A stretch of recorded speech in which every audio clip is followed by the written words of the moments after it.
Мәскәүдә балалар белән кайларга барып, нәрсә күрергә була? Әйтчедән топ 5 исемлек. Үзегезгә саклап куегыз, туган тумачага, дусларыгызга җибәрергә онытмагыз. Беренче урында Остров мечты, аттракционнар паркы бу. Аны әле тагын Мәскәү Диснейленд дип атыйлар.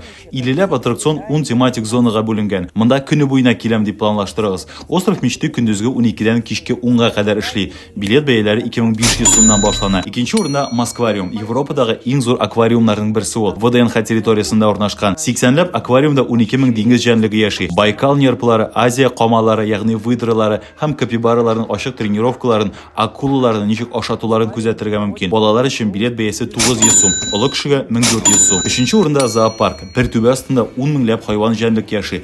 Кайсы җәнлекнең ничәдә ашатылуын зоопарк сайтыннан карарга була. Балалар өчен билет бәясе 750 сум, олыларга 1500 сум. 4нче урында Москва Сити. Федерация Восток башнясында Европадагы иң биек күзәтү мәйданчыгы урнашкан. Монда шоколад белән туңдырма фабрикаларда гөрләп эшли. Тәм-томнар сезнең күз алдыгызда ясала. Билет бәясе олы кешегә 2490 сум, балаларга 1650 сум. Болытлы көндә тирә-як туман белән капланган була. Берни дә күренмәскә мөмкин. Шуны истә тотыгыз. 5нче урында Лужники аквапаркы. 2020 елда ачылган заманча комплекс. Термаль зонада русская, фин сауналары, хамам да бар. Балалар төрледән-төрле таулардан, горкалардан шуып рәхәтләнә. Бәясе тарифка карый. Иң кыйммәте көне буена керә торганы олы кешегә 3690 сум.